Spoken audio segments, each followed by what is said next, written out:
Hello friends, welcome to knowledge reference. তো আজকে RRB এনটিপিসির CBT ওয়ানের যে পিওয়াইকিউ সলভ করাচ্ছিলাম 2019 সালে, যেটা সংগঠিত হয়েছিল। তো আজকে তার 4 নম্বর সেটটি আলোচনা করব।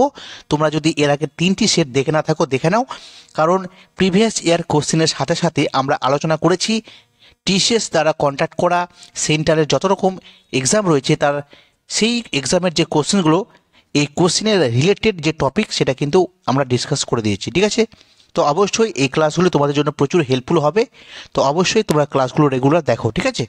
আর যদি নতুন হও তো অবশ্যই চ্যানেলটি সাবস্ক্রাইব করো। তো চলো শুরু করছি। দেখো, প্রথম কোশ্চেন হচ্ছে, মায়োপিয়া রোগসহ একজন ব্যক্তির দৃষ্টি ঠিক করার জন্য কোন ধরনের লেন্সকে আমরা ব্যবহার করি?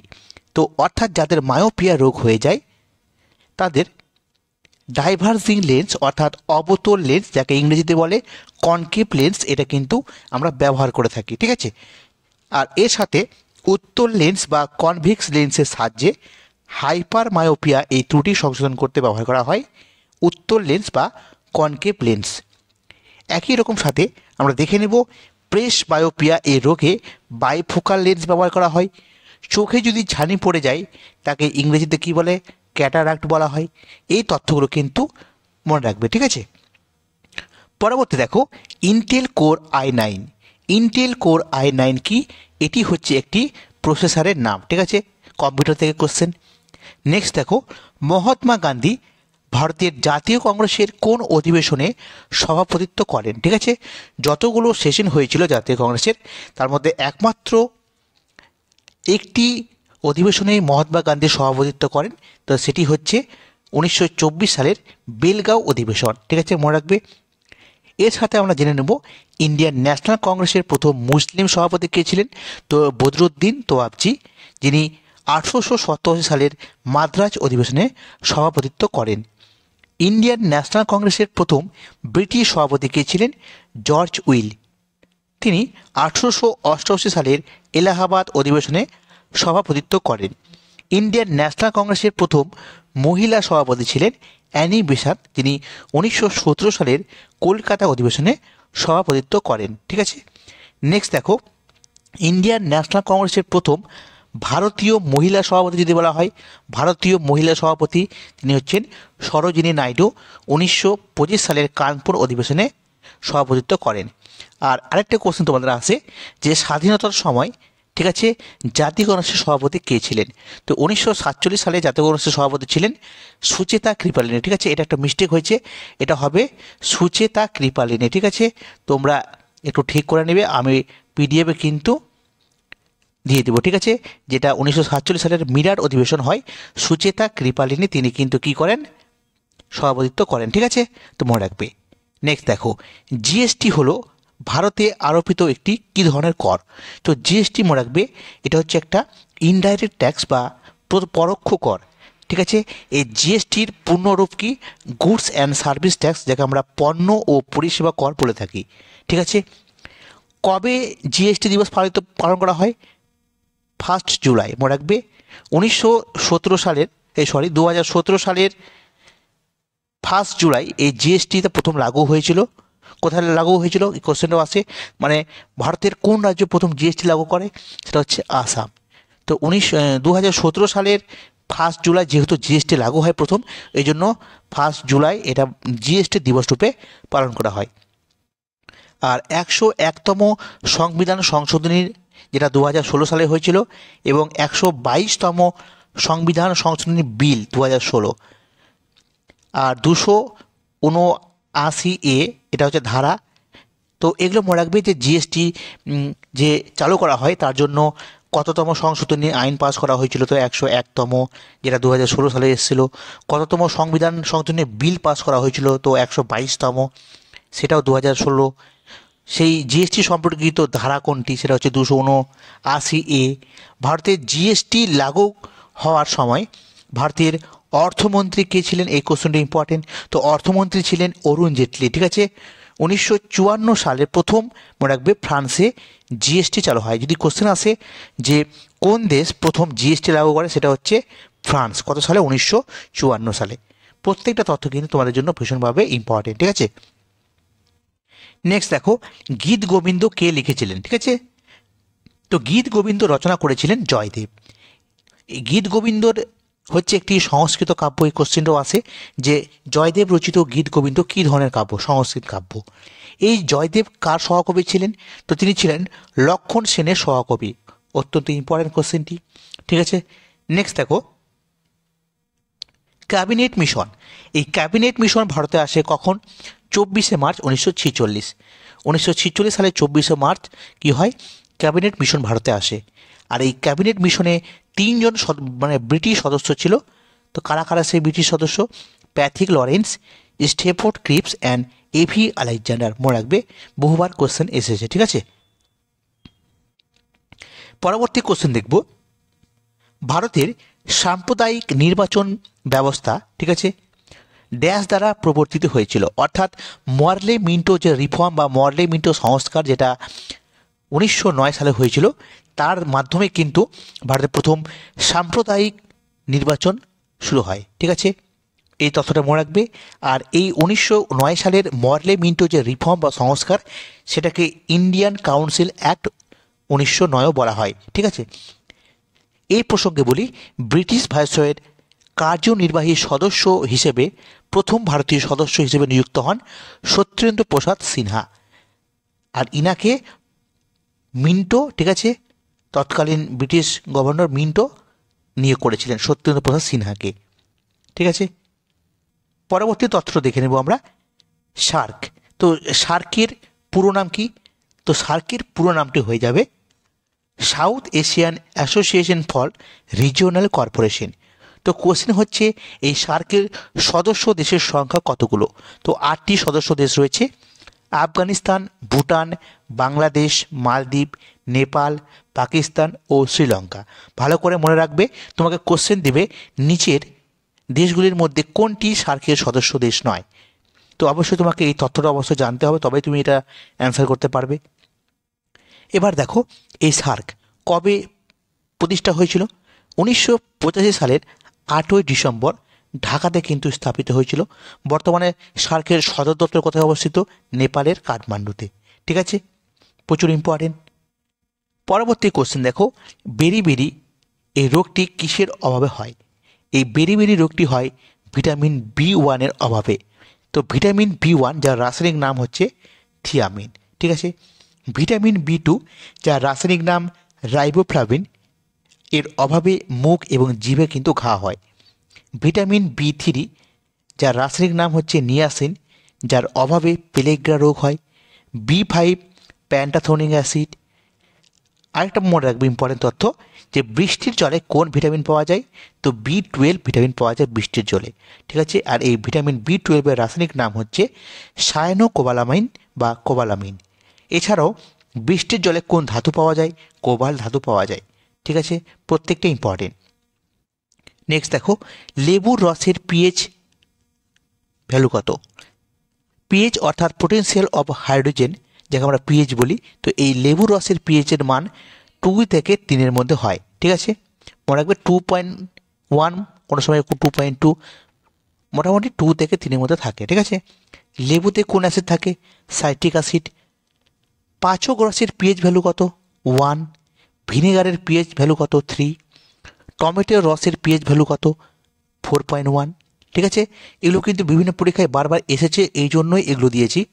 যেগুলো প্রিভিয়াস ইয়ারে রিপিট হয়ে কোশ্চেনগুলো, সেগুলো কিন্তু আমরা কালেক্ট করেছি। ঠিক আছে, এবার দেখো, 2019 সালে ভারতরত্ন সম্মানে পুরস্কৃত করা হয়েছিল কাদের? তো প্রণব মুখার্জি, নানাজি দেশমুখ এবং ভূপেন হাজারিকাকে। ঠিক আছে, মনে রাখবে। 1954 সাল থেকে প্রথম ভারতরত্ন পুরস্কার প্রদান করা হয়ে থাকে। প্রথম পেয়েছিলেন 3 জন। কে? চক্রবর্তী রাজা গোপালাচারী, সর্বপল্লী রাধাকৃষ্ণন, পিভি সিন্ধু। ঠিক আছে, আচ্ছা, এটা পিভি সিন্ধু হবে না, এটা ভুল হয়েছে। না, এটা হচ্ছে সিভি রমন হবে। এটা ভুল হয়েছে, এটা ঠিক করে নেব, আমি কারেকশন করে দেবো। এটা হচ্ছে সিপিভি সিন্ধু হবে না, এটা হচ্ছে সিভি রমন হবে। সিভি রমন, সর্বপল্লী রাধাকৃষ্ণন এবং চক্রবর্তী রাজা গোপালাচারী। আমি এটা একটা ভুল করে টাইপিং করে দিয়েছি, যাই হোক, আমি ঠিক করে দেবো, চিন্তা নেই। এবার দেখো, প্রথম মরণোত্তর ভারতরত্ন কে পেয়েছিলেন? লাল বাহাদুর শাস্ত্রী। প্রথম মহিলা ভারতরত্ন প্রাপক কে ছিলেন? ইন্দিরা গান্ধী। প্রথম ক্রীড়াবিদ যিনি ভারতরত্ন পেয়েছিলেন, তো তিনি হচ্ছেন সচিন টেন্ডুলকার। ঠিক আছে, এগুলো মনে রাখবে। নেক্সট দেখো, ASCII এর পুরো নাম কি? ASCII এর পুরো নাম হচ্ছে American standard code for information interchange. ঠিক আছে, বহুবার TCS এর এক্সামে এসছে।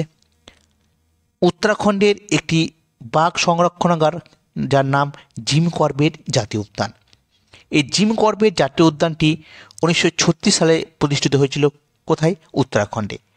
আর এটি ভারতের প্রথম জাতীয় উদ্যান, মনে রাখবে, ভারতের প্রথম জাতীয় উদ্যান হচ্ছে জিম করবেট ন্যাশনাল পার্ক। এছাড়াও উত্তরাখণ্ডের মধ্যে রয়েছে নৈনিতাল। আচ্ছা বলে দিই, এটা নৈনিতাল জেলাতে। কোথায়? উত্তরাখণ্ডের নৈনিতাল জেলাতে অবস্থিত। নন্দা দেবী জাতীয় উদ্যান, ভ্যালি অফ ফ্লাওয়ার জাতীয় উদ্যান, রাজাজি জাতীয় উদ্যান, গঙ্গোত্রী জাতীয় উদ্যান, গোবিন্দ জাতীয় উদ্যান প্রত্যেকটা অবস্থিত উত্তরাখণ্ডে। বিশেষ করে Nanda Devi, valley of flower, Rajaji, ঠিক আছে, এগুলো বহুবার পরীক্ষাতে এসেছে। এর সাথে মনে রাখবে গঙ্গোত্রী আর গোবিন্দ। ঠিক আছে, নেক্সট দেখো, কোনটি ওয়েব ব্রাউজার নয়? ঠিক আছে, অপশানে ছিল গুগল, সাফারি, মজিলিয়া, ফায়ারফক্স, অপেরা। তো এগুলোর মধ্যে গুগল কিন্তু ওয়েব ব্রাউজার নয়।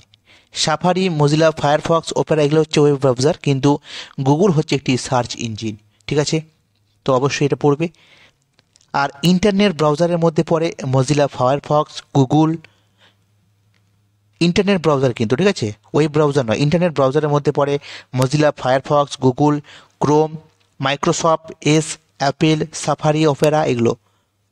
তো ব্রাউজারের প্রকারভেদ একবার দেখে যাবে কম্পিউটার থেকে কোশ্চেন। পরবর্তী কোশ্চেন দেখো, ভারতের সর্বোচ্চ শৃঙ্গ কোনটি? কাঞ্চনজঙ্ঘা। ঠিক আছে, অর্থাৎ TCS এর অ্যান্সার শিট হিসেবে ভারতের সর্বোচ্চ শৃঙ্গ হচ্ছে কাঞ্চনজঙ্ঘা। কারণ আগে কিন্তু গডউইন অস্টিন ছিল, তো বর্তমানে কিন্তু সেটা হবে না, কাঞ্চনজঙ্ঘা হবে। তো পৃথিবীর তৃতীয় সর্বোচ্চ শৃঙ্গ হচ্ছে কাঞ্চনজঙ্ঘা, যার উচ্চতা 8,598 মিটার, যা সিকিম ও নেপালের পূর্ব সীমান্তে অবস্থিত। বিশ্বের সর্বোচ্চ শৃঙ্গের নাম তোমরা জানো, মাউন্ট এভারেস্ট। সেকেন্ড সর্বোচ্চ শৃঙ্গ হচ্ছে গডউইন অস্টিন, আর 3 নম্বর হচ্ছে আমাদের কাঞ্চনজঙ্ঘা। ঠিক আছে, যদি তোমাকে কোশ্চেন দেয় সম্পূর্ণরূপে ভারতে অবস্থিত সর্বোচ্চ শৃঙ্গ কোনটি, সেটা হচ্ছে নন্দা দেবী। ঠিক আছে, পরবর্তী কোশ্চেন দেখব, কংগ্রেসের কোন অধিবেশনে স্বরাজ অর্জনের আহ্বান জানানো হয়েছিল? ঠিক আছে, তো স্বরাজ অর্জনের আহ্বান প্রথম জানানো হয়েছিল 1906 সালের কলকাতা অধিবেশনে। দাদাভাই নৌরোজি, যাকে জাতীয় দাবি বলে কিন্তু তুলে ধরেন। 1907 সালে কি হয়? সুরাট অধিবেশনের মাধ্যমে জাতীয় কংগ্রেসের মধ্যে বিভাজন শুরু হয় চরমপন্থী এবং নরমপন্থী রূপে। ঠিক আছে, 1929 সালের 19শে ডিসেম্বর লাহোর অধিবেশন হয়। সেখানে কিন্তু প্রথম পূর্ণ স্বরাজের ডাক দেওয়া হয়। তাহলে 1906 সালে কিন্তু স্বরাজের আহ্বান জানানো হয়, আর 1929-এ পূর্ণ স্বরাজের ডাক দেওয়া হয়। গ্রুপে না, ঠিক আছে, ভালো করে মনে রাখবে। 1929 সালের 21শে ডিসেম্বর ত্রিরঞ্জিত পতাকা উন্মোচিত হয়, মনে রাখবে, এই সালটিও ইম্পর্টেন্ট। ভারতের প্রথম স্বাধীনতা দিবস পালিত হয় কবে? 1930 সালের 26শে জানুয়ারি। ঠিক আছে, এটাও ইম্পর্টেন্ট। অর্থাৎ ভারতের প্রথম স্বাধীনতা দিবস 1930 সালের 26শে জানুয়ারি দিনটা পালন করা হয় বলেই সেই 26শে জানুয়ারি দিনটাকে আমরা বেছে নিয়েছি ভারতের প্রজাতন্ত্র রূপে পালন করার জন্য।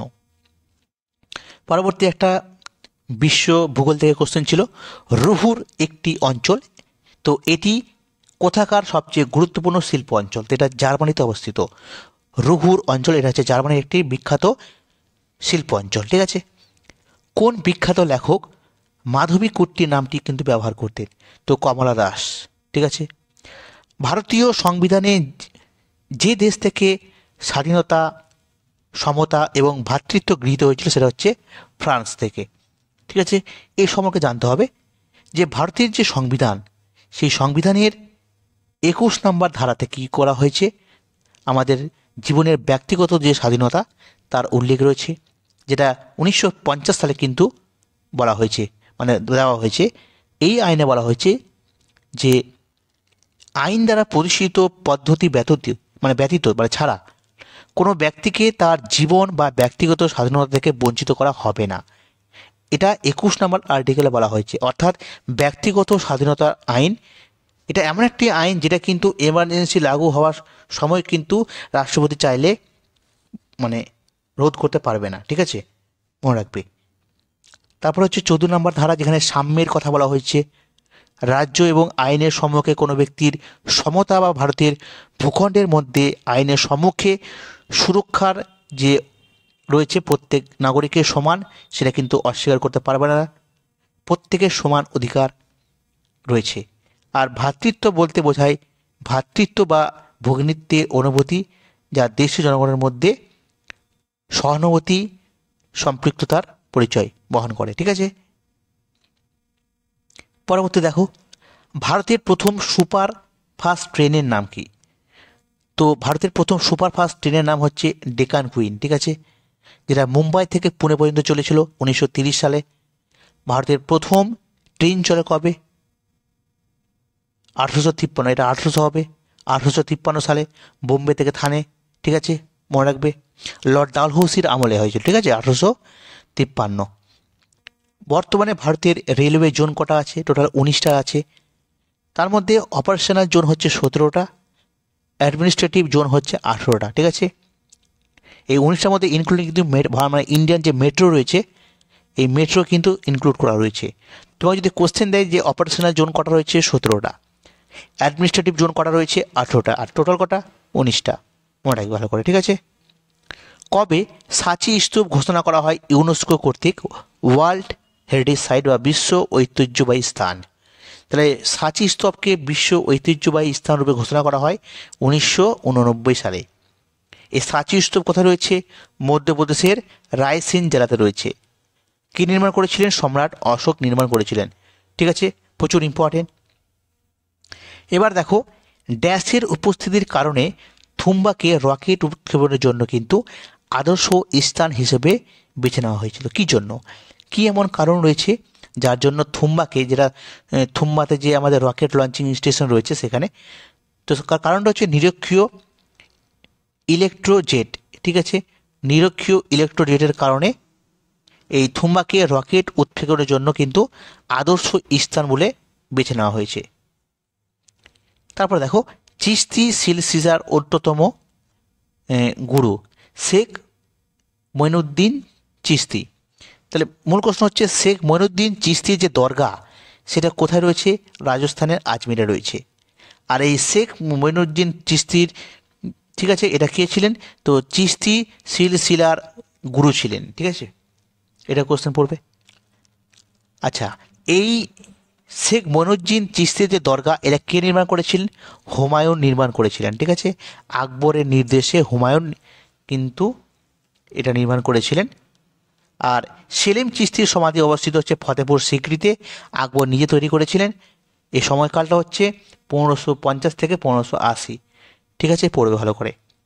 পাইথন কি? পাইথন হচ্ছে একটি প্রোগ্রামিং ল্যাঙ্গুয়েজ। কম্পিউটার কোশ্চেন পরের সেটে গেলে কোনোদিন যদি কোশ্চেনে পাই তো আমি বাকিগুলো দিয়ে দেবো, কী কী প্রোগ্রামিং ল্যাঙ্গুয়েজ রয়েছে, প্রচুর রয়েছে, যেগুলো ইম্পর্টেন্ট সেগুলো দিয়ে দেবো, ঠিক আছে। নেক্সট দেখো, সমগ্র শিক্ষা হলো স্কুল শিক্ষার জন্য একটি স্কিম যা মূলত কোন কোন শ্রেণীর জন্য? তো সমগ্র শিক্ষা যে যে স্কিমটা রয়েছে সেটা হচ্ছে প্রি নার্সারি থেকে একাদশ শ্রেণী পর্যন্ত, যেটা 2018 সালে আমাদের মোদী সরকার চালু করেছেন, ঠিক আছে। পরবর্তী কোশ্চেন দেখব, নিচের কোনটি ইউনেস্কো ওয়ার্ল্ড হেরিটেজ সাইট নয়? নিচের কোনটি ওয়ার্ল্ড হেরিটেজ সাইট নয়? তো যন্তর মন্তর নয়াদিল্লি, ঠিক আছে, সূর্য মন্দির, কোণার্ক, অজন্তা গুহা, নানা রকম জিনিস থাকতে পারে। তো মনে রাখবে যন্তর মন্ত্রটা কিন্তু নয়, ঠিক আছে, এটা সঠিক উত্তর হবে না। এই যন্তর মন্ত্র কোথায় রয়েছে? দিল্লি। দিল্লির যে যন্তর মন্ত্র রয়েছে সেটা কিন্তু ইউনেস্কো ওয়ার্ল্ড হেরিটেজ সাইট নয়। কোনগুলো রয়েছে? মানে অপশান ছিল সূর্য মন্দির, কোণার্কের, অজন্তার গুহা চিত্র, ঔরঙ্গাবাদ, রানী কি ভাব, প্রত্যেকটা কিন্তু ওয়ার্ল্ড হেরিটেজ সাইটের মধ্যে পড়ে, ঠিক আছে। এবং আরও ডিটেলস দিতে পারতাম, কোন সালে কোনটা ওয়ার্ল্ড হেরিটেজ পেয়েছে, কোথায় রয়েছে, কে তৈরি করেছিল, প্রত্যেকটা কিন্তু আসে। আমি পরবর্তীতে আবার দিব তোমাদের এটা, ঠিক আছে। আচ্ছা, পরবর্তী দেখো, ড্যাশ একটি supersonic cruise missile. Supersonic cruise missile হচ্ছে ব্রহ্মোস। ইবন বতুতা একজন বিখ্যাত ভ্রমণকারী। তিনি কোন দেশ থেকে এসেছিলেন? তো মরক্কো। তোমরা সকলে জানো মরক্কো থেকে। মোহাম্মদ বিন তুগলকের শাসনকালে তিনি কিন্তু আমাদের ভারতে আসেন। আর তার লেখা বিখ্যাত বইয়ের নাম হচ্ছে রেহালা। ঠিক আছে, এই তথ্যটা জেনে রাখবে। জাতকের কাহিনী ড্যাশের সাথে সম্পর্কিত, অর্থাৎ বৌদ্ধ ধর্মের সাথে সম্পর্কিত। বুদ্ধ ধর্মের বৌদ্ধ ধর্ম হচ্ছে, হ্যাঁ, বৌদ্ধ ধর্মের যে প্রধান তিনি হচ্ছেন গৌতম বুদ্ধ। তার পূর্বজন্মের যে ঘটনাবলী, ঠিক আছে, তার যে কাহিনী, সেটাকে আমরা জাতক বলি, জাতকের কাহিনী বলি, বা গৌতম বুদ্ধের পূর্বজন্মের কাহিনী। আর এই জাতক সম্পূর্ণভাবে পালি ভাষাতে রচিত হয়েছিল। এগুলো প্রত্যেকটা কিন্তু মনে রাখবে। ঠিক আছে, নেক্সট দেখো, কোন নদী আরব সাগরে মিশেছে? কোন নদী আরব সাগরে মিশেছে? এই কোশ্চেন অ্যান্সার দিতে গেলে তোমাকে জানতে হবে কোন কোন নদীগুলো পড়ে। তো আরব সাগরে যেগুলো পতিত হয় তার মধ্যে হচ্ছে তাপ্তি, নর্মদা, সিন্ধু, পূর্ণা, সবরমতী। নর্মদা এবং তাপ্তি সবচেয়ে ভালো করে পড়ে মনে রাখবে, এই নামটি সবচেয়ে বেশি ইম্পর্টেন্ট এবং প্রধান নদী। তারপরে দেখো, 2016 সালের 8ই নভেম্বর তারিখে কিন্তু নোটবন্দি ঘোষণা করা হয়েছিল, যেটা রিজার্ভ ব্যাঙ্ক অফ ইন্ডিয়ার দ্বারা করা হয়েছিল মোদী সরকারের আন্ডারে। তো কোশ্চেন হচ্ছে, সেই সময় রিজার্ভ ব্যাঙ্কের গভর্নর কে ছিলেন? যে সময় নোটবন্দি করা হয় 2016 সালের 8ই নভেম্বর, তো সেই সময় ইন্ডিয়ার গভর্নর ছিলেন রিজার্ভ ব্যাঙ্কের উর্জিত পাটেল। উর্জিত পাটেলের লেখা একটা বিখ্যাত বই রয়েছে, ওভারড্রাফট সেভিং দ্য ইন্ডিয়ান সেভার। এই বইটি কার লেখা? উর্জিত পাটেলের লেখা, মনে রাখবে। ঠিক আছে, নেক্সট দেখো, ইউনেস্কোর সদর দপ্তর কোথায় অবস্থিত? ফ্রান্সের প্যারিসে। কত সালে ইউনেস্কো স্থাপিত হয়? 1945 সালের 16ই অক্টোবর। আর সেই প্রতিষ্ঠার সময় থেকে কিন্তু আমাদের ইন্ডিয়া এই ইউনেস্কোর কিন্তু সদস্য। ঠিক আছে, মনে রাখবে। পরবর্তী কোশ্চেন দেখো, যিনি লোকসভা এবং রাজ্যসভার যৌথ অধিবেশনের সভায় সভাপতিত্ব করেন তিনি হচ্ছেন লোকসভার স্পিকার। তিনি লোকসভা এবং রাজ্যসভা উভয় যে যৌথ অধিবেশন বসে সেখানে স্পিকার রূপে তিনি কি করেন? সভাপতিত্ব করেন। আর মনে রাখবে, 108 নম্বর ধারা অনুযায়ী রাষ্ট্রপতি এই যৌথ অধিবেশন আহ্বান করেন। তোমাকে কোশ্চেন দিতে পারে, যৌথ অধিবেশন কে আহ্বান করেন? রাষ্ট্রপতি। কোন ধারা বলে রাষ্ট্রপতি যৌথ অধিবেশন আহ্বান করতে পারে? 108 নম্বর আর্টিকেলে। ঠিক আছে, আর কোনো বিল অর্থ বিল কিনা সেটা কে নির্বাচন করবে? সেটা হচ্ছে লোকসভার স্পিকার নির্বাচন করবে। এই অর্থ বিল সংক্রান্ত ধারা উল্লেখ আছে কোন আর্টিকেলে? 110তম আর্টিকেলে। প্রত্যেকটা পড়তে হবে। ঠিক আছে, আচ্ছা, পরবর্তী কোশ্চেন দেখো, কোন স্থানটি ইউরেনিয়াম খনির জন্য বিখ্যাত? তো ইউরেনিয়াম খনির জন্য বিখ্যাত হচ্ছে জাদুগড়া, যেটা ঝাড়খণ্ডে রয়েছে। ঝাড়খণ্ডের জাদুগড়া কি জন্য বিখ্যাত? ইউরেনিয়ামের খনির জন্য বিখ্যাত। আর এটি হচ্ছে ভারতের প্রথম ইউরেনিয়াম খনি। ঠিক আছে, এর সাথে মনে রাখবে, রাজস্থানের খেত্রি, এই রাজস্থানের খেত্রি তামার খনির জন্য বিখ্যাত। কর্ণাটকের হাট্টি, এটা সোনার খনির জন্য বিখ্যাত। ছত্তিশগড়ের বয়লাডিলা লোহার খনি রয়েছে। কর্ণাটকের কোলার গোল্ড যে ফিল্ড, যেটা আমরা কেজিএফ, তোমরা সকালে দেখেছো কেজিএফ মুভি, সেই কর্ণাটকের কোলার গোল্ড ফিল্ড সংক্রান্ত। তো এটাই হচ্ছে কর্ণাটকের কোলার গোল্ড ফিল্ড, সেটা কি জন্য বিখ্যাত? সোনা উৎপাদনের জন্য বিখ্যাত। ঠিক আছে, এবার দেখো পরবর্তী, হুমায়ুন নামা কে লিখেছেন? তো হুমায়ুন নামা এটা রচনা করেছিলেন বাবরের মেয়ে গুলবদন বেগম। ঠিক আছে, বাবর কন্যা গুলবদন বেগম তিনি হুমায়ুন নামা রচনা করেন। ঠিক আছে, বাবরের আত্মজীবনীর নাম কি? বাবর নামা বা তুজুকি বাবরি। আকবর নামা কে রচনা করেছিলেন? আবুল ফজল। এটা বায়োগ্রাফি, অটোবায়োগ্রাফি নয় কিন্তু, বায়োগ্রাফি আবুল ফজল রচনা করেছিলেন। জাহাঙ্গীরের আত্মজীবনীর নাম হচ্ছে তুজুকি জাহাঙ্গীর বা জাহাঙ্গীর নামা। এগুলো পড়বে। পরবর্তী দেখো, ভারতে বর্তমানে হাইকোর্টের সংখ্যা কত? তো ভারতে বর্তমানে হাইকোর্ট রয়েছে 25টি। 1862 সালে ভারতের প্রথম হাইকোর্ট স্থাপিত হয় কলকাতা, বোম্বে এবং মাদ্রাজে।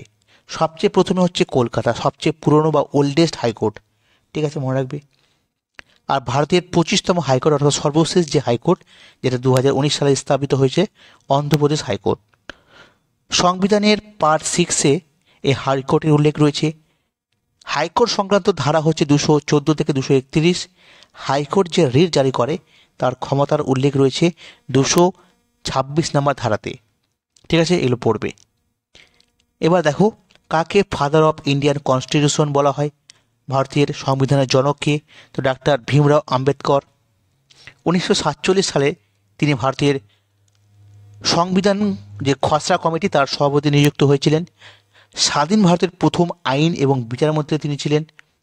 1990 সালে তিনি ভারতরত্ন সম্মানে সম্মানিত পান। ঠিক আছে, তাহলে বি.আর. আম্বেদকর তিনি 1990 সালে ভারতরত্ন পুরস্কার পেয়েছিলেন, যা ভারতের সর্বোচ্চ বেসামরিক সম্মান। ঠিক আছে, পরবর্তী 1936 সালে ইন্ডিপেন্ডেন্ট লেবার পার্টি তিনি প্রতিষ্ঠা করেন।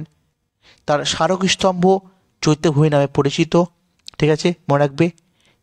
আর মহাপরিনির্বাণ দিবস 16ই ডিসেম্বর কিন্তু পালন করা হয়। তার মৃত্যুদিন 16ই ডিসেম্বর, সেই দিনটিকে মহাপরিনির্বাণ পালন করা হয়।